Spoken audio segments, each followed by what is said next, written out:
না আপনার কি মনে হয় না যে আমি বলতেছি বলার সময় দিবেন তো, বলার সময় দিবেন, এটা তো খুবই রং কথা বলার সময় দিবেন তো আপনি। উসিলা কেন আপনার দেশে যখন যখন 12টা খুন হচ্ছে এটা আপনার কাছে গুরুত্বপূর্ণ বিষয় না? আমি বলতেছি কেন আমি অ্যাড্রেস করব? বলতেছি আমি আপনাদের লোকজন টকশোতে এসে বলছিল যে আমি 100 শিশু মারা যায় কিছু যায় আসে না, আগে আমার জুলাই সনদ চাই। তো সুতরাং দায়িত্বশীল জায়গা থেকে এটা বলতে হবে, দায়িত্ব এটা সাজিদ আলম বলেছে। হাসিনার তো একটা বয়স হয়েছে, তার স্পেসিফিক কোন ডিজিজ আমি জানি না, কিন্তু ব্যাপারটা হচ্ছে ধরেন তার যে ফিজিক্যাল টেস্টের জন্য তাকে এখন মধ্যে হসপিটালে যেতে দেওয়া হয় না, হসপিটাল থেকে গিয়ে তার টেস্টের স্যাম্পল কালেকশন করতে হয়। তো সেই জায়গা থেকে এই আপনার যদি সিকিউরিটি থাকে হাসিনাকে নিয়ে, কিন্তু আপনি এদিকে দেখেন শুভেন্দু অধিকার কিন্তু তার মুখ্যমন্ত্রী হওয়ার আগে ঘোষণা দিয়ে দিচ্ছে শেখ হাসিনা ওয়াজেদ বাংলাদেশে এয়ারপোর্টে যাবে। আর কি জানলেন, মানে কি কোন সোর্স থেকে কিভাবে? সোর্স না, আমি সোর্স বলার দরকার নেই, আপনি যদি বলেন যে আর কি জানেন যে তাকে কিভাবে রাখা হয়, তাকে কিভাবে রাখা হয় এক্সপ্লিসিটলি এটা বলা সম্ভব না, কিন্তু আমি যতটুকু জানি সেটা হচ্ছে কি শেখ হাসিনা অলরেডি সে দিল্লিতে আছেন আমরা জানি, কিন্তু দিল্লিতে তার 5-6 বার তার জায়গা পরিবর্তন হয়েছে।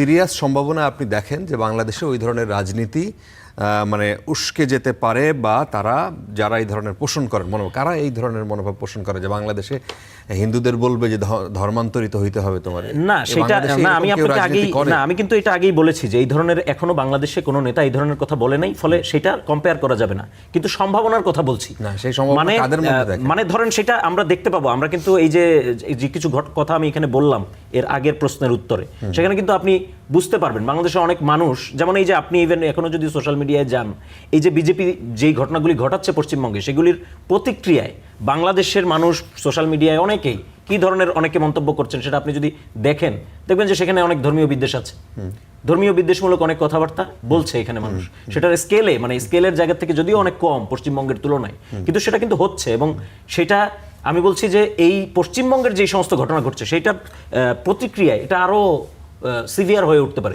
এবং আরেকটা ব্যাপার আমি আপনাকে বলি, সেটা হলো যে ক্ষমতায় আমি একটু শেষ করি 5 সেকেন্ড, যে ক্ষমতায় এখনো তো বাংলাদেশে আসলে ক্ষমতার ফ্যাব্রিকটা এখনো এক ধরনের একটা পজিশনে আছে, কিন্তু যারা ধর্মভিত্তিক রাজনীতি করেন বা যারা এই জিনিসগুলোকে পুঁজি করে রাজনীতি করতে চান, তারা আসলে ক্ষমতায় আসলে কি ধরনের শাসন আমাদের উপহার দেবেন সেটার প্র্যাকটিক্যাল কোনো কথা, মানে প্র্যাকটিক্যাল কোনো প্রতিশ্রুতি তারা এখনো জনগণের সামনে হাজির ওইভাবে করতে পারেননি, ফলে জনগণের মধ্যে শঙ্কাটা রয়ে গেছে।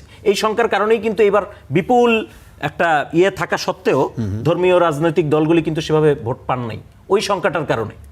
ফলে এই শঙ্কা তারা কিভাবে দূর করবেন পলিসিগত জায়গা থেকে সেটা তাদের ব্যাপার, কিন্তু এই শঙ্কাটা কিন্তু বাংলাদেশের রিয়েল শঙ্কা, যেটা ভোটের ফলাফলে দেখা গেছে। ফলে সেই জায়গা থেকে ডেফিনেটলি আমাদের সতর্ক হওয়ার ব্যাপার। যেটা আমি বলতে যাচ্ছিলাম যে মানে এই আলোচনার বাইরে যে গত 24 ঘন্টায় আমাদের দেশে 12টা হত্যাকাণ্ড হয়েছে, ইনক্লুডিং এই সীমান্তের হত্যা সহ। সেটা খুব কনসার্নিং একটা বিষয় যে আমাদের ডে বাই ডে আমাদের নিরাপত্তার বিষয়ক যে জায়গাগুলো আছে সেটা আসলে খুবই হুমকির দিকে যাচ্ছে। এবং একটা পরিবারে আমরা দেখলাম যে 5 জনকে জবাই করে মেরে ফেলা হয়েছে। তো নিজের ঘরে আসলে আমরা সেফটি ফিল করতে পারছি না। ব্যর্থতা দেখেন সরকারের, ডেফিনেটলি সরকারের ব্যর্থতা আছে। আপনি ডেইলি যদি আপনি আইন শৃঙ্খলা বাহিনীর এই পরিস্থিতি দেখেন, আপনার শুধু তো ঘরের ভিতরে এসে খুন হচ্ছে না, আপনি রাস্তায় মানুষকে হত্যা করা হচ্ছে বিভিন্নভাবে। এই যে আমাদের ঢাকা ইউনিভার্সিটির এদিকে একজনকে হত্যা করা হলো, প্রকাশ্যে হত্যা করা হলো। তো আইন শৃঙ্খলার যদি কঠোর আপনার যে অনুশাসন না থাকে তাহলে তো হবে। সো বিএনপির সরকারটা হয়ে গেছে হিমুর মতন, ওরা দেখে শোনে কিছু বলে না। এবং তারেক রহমান সাহেবকে আমরা চাই যে সে আসলে প্রধানমন্ত্রীর মতো করে দায়িত্বশীল অ্যাক্ট করুক। তিনি শাহরুখ খান বা হিমু বা কোনো কন্টেন্ট ক্রিয়েটর না, যিনি হচ্ছে তার অফিসে আসলে কন্টেন্ট ক্রিয়েটরদের জন্য একটা হাব তৈরি করে। আপনার আজকে টপিক ছিল যে আসলে পশ্চিমবঙ্গের সীমান্ত হত্যা নিয়ে আমার সাইড বাই কোনো উসিলে খুঁজে পাচ্ছিল না, শেষ পর্যন্ত এটা টেনে আনলো। আমি জাস্ট আপনার কি মনে হয় না যে আমি বলতেছি বলার সময় দিবেন তো, বলার সময় দিবেন, এটা তো খুবই রং কথা, বলার সময় দিবেন তো আপনি। উসিলা কেন আপনার দেশে যখন যখন 12টা খুন হচ্ছে এটা আপনার কাছে গুরুত্বপূর্ণ বিষয় না? আমি বলতেছি কেন আমি অ্যাড্রেস করব? বলতেছি আমি শুনেন, সেটা হচ্ছে ধরেন আমি গাজীপুরটাই বলি, গাজীপুরটা হচ্ছে পারিবারিক পরকীয়ার কেসে। এখন দেখেন এটা একটা সামাজিক অস্থিরতা, পারিবারিক অস্থিরতা। রাস্তাঘাটে যেগুলো খুন হচ্ছে, বাইরের সন্ত্রাসী যারা খুন হচ্ছে, সেগুলো রাষ্ট্রকে অ্যাড্রেস করতে হবে, ওটাকে অ্যাড্রেস করতে হবে। কিন্তু এটা দ্বারা রাষ্ট্র না, এটা আমাদের সামাজিক পারিবারিক অস্থিরতার কারণে। আর ব্যাপারটা হচ্ছে ধরেন আমাদের, আপনি যে বলছেন 12টা খুনের জন্য ডেফিনেটলি আমি বলবো আমাদের স্বরাষ্ট্রমন্ত্রীকে আরো বেশি বোল্ড হতে হবে, প্রাইম মিনিস্টারকে এসে বিষয়ে আরো কঠোর হতে হবে। আমি ডেফিনেটলি অ্যাড্রেস করবো। একই সাথে আপনার এটাকে অ্যাড্রেস করতে হবে। আপনারা এই কথা বলছিলেন আপনাদের লোকজন টকশোতে এসে বলছিল যে আমি 100 শিশু মারা যা কিছু যায় আসে না, আগে আমার জুলাই সনদ চাই। তো সুতরাং দায়িত্বশীল জায়গা থেকে এটা বলতে হবে, দায়িত্ব সাজিদ আলম বলেছে সময় টিভি টকশোতে, আপনি ক্লিপ আপ চাইলে আমি দেখাইতে পারি। না আপনি জাস্ট ছোট একটা ওয়ার্ড যদি আপনি এভাবে ইউজ করেন, নিশ্চয়ই তার সেক্ষেত্রে তাকে নো আমি 100 জনের মৃত্যুর ক্ষেত্রে সে এটা আমার মনে হয় আমি দেখাচ্ছি, আপনাকে দেখাবো। শুনুন, সুতরাং আমরা রাষ্ট্রের প্রত্যেকটা জিনিসকে আমরা অ্যাড্রেস করতে হবে। 100 শিশুর জায়গাটা আমাদের কাছে গুরুত্বপূর্ণ কেন হবে? এখন 300 জন ক্রস করছে, তখন এটা কেন ইম্পর্টেন্ট হবে না? এটা সে বলছে, আমি জানি না তো ভাই, এটা সে বলছে মিসলিডিং, এটা মিসলিডিং, এটা সে বলেছে। আমি আপনাকে এখন দেখাচ্ছি, এখন দেখাচ্ছি, এখন দেখে আমাদের হাতে সময় একদম শেষ। হাসিনার তো একটা বয়স হয়েছে, তার স্পেসিফিক কোন ডিজিজ আমি জানি না, কিন্তু ব্যাপারটা হচ্ছে ধরেন তার যে ফিজিক্যাল টেস্টের জন্য তাকে এখন মধ্যে হসপিটালে যেতে দেওয়া হয় না, হসপিটাল থেকে গিয়ে তার টেস্টের স্যাম্পল কালেকশন করতে হয়। তো সেই জায়গা থেকে এই আপনার যদি সিকিউরিটি থাকে হাসিনাকে নিয়ে, কিন্তু আপনি এদিকে দেখেন শুভেন্দু অধিকার কিন্তু তার মুখ্যমন্ত্রী হওয়ার আগে ঘোষণা দিয়ে দিচ্ছে শেখ হাসিনা ওয়াজেদ বাংলাদেশ এয়ারপোর্টে যাবে। আর কি জানলেন, মানে কি কোন সোর্স থেকে কিভাবে? সোর্স না, আমি সোর্স বলার দরকার নেই, আপনি যদি বলেন যে আর কি জানেন যে তাকে কিভাবে রাখা হয়। তাকে কিভাবে রাখা এক্সপ্লিসিটলি এটা বলা সম্ভব না, কিন্তু আমি যতটুকু জানি সেটা হচ্ছে কি শেখ হাসিনা অলরেডি সে দিল্লিতে আসেন আমরা জানি, কিন্তু দিল্লিতে তার 5-6 বার তার জায়গা পরিবর্তন হয়েছে। আচ্ছা, দিল্লিতে তার 5-6 বার কি কারণে জায়গা পরিবর্তন হয়েছে? কারণ হচ্ছে কি একটা সময় আমরা দেখেছিলাম যে কয়েকজন তার স্পেসিফিক মানে তার লোকেশনটাকে লোকেট করে ফেলেছিল যে এখানেই শেখ হাসিনা আছে। তো ওইটাকে শেখ হাসিনা খুব বা ভারত সরকার তাকে খুব বেশি সিকিউর মনে করে না, কারণ শেখ হাসিনা এখানে যেভাবে ছিল ওখানে তো নিশ্চয় তার জন্য আলাদা ভারতীয় পুলিশ, ভারতীয় ট্যাক্সের টাকা পুলিশ ভাড়া করে তার জন্য রাখবে না। সাধারণ একটা বাড়িতে হয়তো সে থাকে, তো এই কারণেই তার লোকেশনটা বারবার চেঞ্জ করা হচ্ছে। আর শেখ হাসিনাকে সর্বশেষ প্রস্তাব দিয়েছিল যে আপনি এখানে থাকার দরকার নাই, আপনি এখান থেকে ভাগেন। হ্যাঁ, তো তাকে কাতার কিংবা ইউকের অফার দেওয়া হয়েছিল, শেখ হাসিনা তো ওপেন এটা মিডিয়াতে এসেছে, আমরা দেখেছি যে সে বলেছিল যে সে ভারত ছাড়া সে কোথাও যাবে না। এটার ক্লোজ চ্যাপ্টার, আমরা সেভাবে যেতে চাই না, কিন্তু আমাদের কথা হচ্ছে কি আমাদের এখন বর্তমান নিয়ে ভাবতে হবে এবং আমাদের বর্তমানে ভবিষ্যৎটা কোন দিকে যাবে সে গতিপথটা রেডি করতে হবে। আপনি যে প্রশ্নটা করলেন যে সীমান্ত হত্যা, এবং সীমান্ত হত্যার জন্য এখানে আসলে অনেকগুলো ফ্যাক্টর দায়ী। তো আমরা মনে করি যে এখানে ভারত দাবি করে, ভারতের পক্ষ থেকে, আমি একটু শেষ করি, ভারতের পক্ষ থেকে ভারতের দাবি করা হয় যে ভারত এখানে নোম্যান্স ল্যান্ড যেটা রয়েছে দুই দেশ সীমান্তের মাঝখানে, সেখানে তারা নতুন নতুন পলিসি অ্যাপ্লাই করার জন্য। কিন্তু আমরা মনে করি যে আমাদের এই জায়গাটা খুব জোর দেওয়া উচিত, কারণ সীমান্ত হত্যার কারণে আমাদের লোকালি আমাদের অনেক পরিচয় থাকতে পারে নিজেদের মধ্যে, কিন্তু যখন একটা বাংলাদেশি মারা যায় সে যে পরিচয় হোক না সে বাংলাদেশি, এবং তার পাশে দাঁড়ানো রাষ্ট্রের দায়িত্ব, সরকারের দায়িত্ব, নাগরিকদের তার পক্ষে কথা বলা উচিত। এবং সেই জায়গা থেকে আমরা আর কোনো সীমান্ত হত্যা দেখতে চাই না, অন্তত সীমান্ত হত্যাটা বন্ধ হওয়া উচিত। কিন্তু আমাদের যে রিজনাল পলিটিক্স কিংবা পশ্চিমবঙ্গের যে এখন পালাবদল, সেই পালাবদলে এটা কতটুকু সক্ষম হবে, এটার জন্য আমি মনে করি যে সরকারকে মাল্টি রোল ডিপ্লোমেসি প্লে করতে হবে। আওয়ামী লীগের নামে এই যে 14 গোষ্ঠীর নামে যা আছে এটা একবারে আসলে মুছে ফেলা দরকার। এই জুলাই গণঅভ্যুত্থান তো এই ছাত্র জনতার মাধ্যমেই হয়েছে, উনি সবাইকে অ্যাড্রেস করেছে বলে আমি মনে করি। এখানে নট ইন্ডিভিজুয়ালি এনসিপি কে বা উনি তো সবাইকে অ্যাড্রেস করেন নাই, উনি কি আলাদা করে নাম বলেছেন? উনি আলাদা করে এইটুকু বলেছে যে আমাকে এই ছাত্ররা, এই শব্দটা মনে আছে যে ছাত্ররা, হ্যাঁ, তা আমার মনে হয় না তো শুধু আমরাই ছাত্র, বা আমার মনে হয় বাংলাদেশের অন্য সবাইকে তো তিনি অ্যাড্রেস করেছেন না। তিনি মাহফুজ আলমকে যখন তিনি সেখানে পরিচয় করিয়ে দিয়েছেন মাস্টার মাইন্ড হিসেবে, এবং এই ছেলেপেলেরা সেখানে তার সাথে সফরসঙ্গী হিসেবে যারা গিয়েছিলেন তাদেরকে মেনশন করে, যে যদি দেখেন যে যিনি যখন আসলেন সেখানে রিসিভ যখন যারা করতে গেলেন, স্বাভাবিকভাবে নাহিদ ইসলাম থেকে শুরু করে সে সময় জুলাই গণঅভ্যুত্থানে যারা সামনের সারির যারা ছিলেন তারা ছিলেন, তো তিনি সেই জায়গা থেকে এইভাবে অ্যাড্রেস করেছেন, এবং তখন ইন্ডিভিজুয়াল আকারে তারা ফাংশন করছিলেন না। এই প্রত্যেকটা প্রতিনিধি আসলে পুরো বাংলাদেশের সবাইকে রিপ্রেজেন্ট করছিল। তো আমার মনে হয় যে উনি ওই আঙ্গিকে বলেছেন। আর এই নামকরণের এই রাজনীতিটা আমিও কোনোভাবে সমর্থন করি না, স্পেশালি কিন্তু এটা করি যে আওয়ামী লীগের নামে এই যে 14 গোষ্ঠীর নামে যা আছে এটা একবারে আসলে মুছে ফেলা দরকার। এই নামকরণের যে প্র্যাকটিসটা এটা আসলে এই আওয়ামী লীগ থেকে এসছে, এবং টু সাম এক্সটেন্ড বিএনপির মধ্যে বিএনপির মধ্যে আসলে এরকম আমি দেখিনি খুব একটা প্রবণতা আছে। তবে আমার মনে হয় যে এখন এই কালচারটা চেঞ্জ করা উচিত। বরঞ্চ আমাদের তো অনেক বড় বড় নেতা ছিলেন, মুক্তিযুদ্ধের ইতিহাস যদি বলি সেখানে অনেক বড় বড় ফিগার ছিলেন।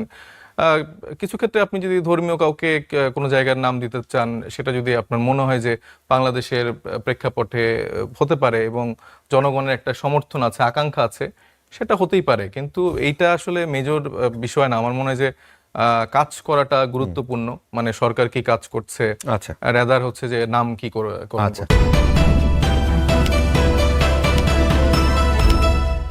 আওয়ামী লীগ আমলের সীমান্ত হত্যা নিয়ে বিএনপি যতটা সোচ্চার ছিল, ক্ষমতায় গিয়ে তারা ততটা সোচ্চার আছে কিনা সেটি আপনার কাছে প্রশ্ন। এবং দলের যে ভাষা প্রতিবাদ, সেটি নিয়ে তাদেরকে কেমন মনে হচ্ছে আসলে? ধন্যবাদ যারা দেখছেন তাদেরকে ধন্যবাদ, সহ আলোচক যারা তাদেরকে ধন্যবাদ। পশ্চিমবঙ্গে যেই নির্বাচনটি হলো এবং আপনার যেই মুখ্যমন্ত্রী শপথ নিলেন নতুন, ডেফিনেটলি এগুলি নিয়ে অনেক কথা হচ্ছে এবং আমরা দেখছি যে তাদের যে ভাষা, তাদের যেই আচরণ, তাদের যেই অভিব্যক্তি, অনুভূতি, সেগুলি বাংলাদেশেও এক ধরনের প্রতিক্রিয়া তৈরি করছে। এর মধ্যেই আমরা এই সীমান্ত হত্যার ঘটনাটা জানতে পারলাম। গতকালকে রাতে 2 জন মারা গেছেন এবং গতানুগতিকভাবেই তারা এটা বলছেন যে চোরাকারবারি বা এই ধরনের কথাবার্তা তারা বলছেন, যেগুলি তারা আগেও বলেছেন। ডক্টর মোহাম্মদ ইউনূস 2025-এ যখন এই আশকের এই ইয়েটা বের হয়, তখন উনি ভারতের একটা চ্যানেলে সাক্ষাৎকারে উনি বলেছিলেন যে আসলে এই যারা যায় সীমান্ত পার হয় তারা তো আসলে ভারত দখল করতে যায় না, এবং এই যে যাওয়া আসা এটা তো একপাক্ষিক কোনো ব্যাপার না। ডেফিনেটলি সীমান্তে যদি এপাশ থেকে কেউ ওপাশে যায়, ডেফিনেটলি ওপাশ থেকেও মানুষজন এপাশে আসে। ফলে এই যে গুলি করে মেরে ফেলা, এটাকে যে একটা সমাধান হিসাবে দেখছে ভারত, বা এটাকে একটা সমাধান হিসেবে উপস্থাপন করার চেষ্টা করছে, এইটা খুবই দুঃখজনক এবং এটা খুবই বর্বর একটা ব্যাপার। এভাবে সীমান্তে গুলি করে হত্যা করে তো এই সমস্যার সমাধান হবে না, এটা হলো প্রথম ব্যাপার। দ্বিতীয় ব্যাপার হলো, আমরা দীর্ঘদিন যাবত, আমরা আওয়ামী লীগের আমলে 2019, 20, 21, 22 দীর্ঘদিন যাবত আমরা সীমান্ত হত্যা নিয়ে কথা বলেছি এবং সীমান্ত হত্যার বিরুদ্ধে তৎকালীন সরকারের যেই, অন্তত আমাদের কাছে মনে হয়েছে যে নতজানু একটা তাদের যেই মনোভাব, সেই মনোভাবের আমরা সমালোচনা করেছি। ইন্টারিম সরকারের আমলে আমরা দেখেছি আমাদের পররাষ্ট্র মন্ত্রণালয় থেকে বিবৃতি দেওয়া হয়েছে। হয়তো বিবৃতির ভাষা আগের পররাষ্ট্র মন্ত্রণালয়ের বিবৃতির ভাষার চেয়ে আর কড়া ভাষা ছিল, কিন্তু আসলে উন্নতি আমরা সেভাবে দেখতে পারিনি। মানে ধরা যাক যে 34 জন যদি মারা যায়, তাহলে এটা তো আসলে একটা বড় সংখ্যা। 2025 সালে 1 বছরের মধ্যে 34 জন, আগের বছরগুলোর চাইতে খুব বেশি ইমপ্রুভমেন্ট হয়েছে সেটা বলা যায় না।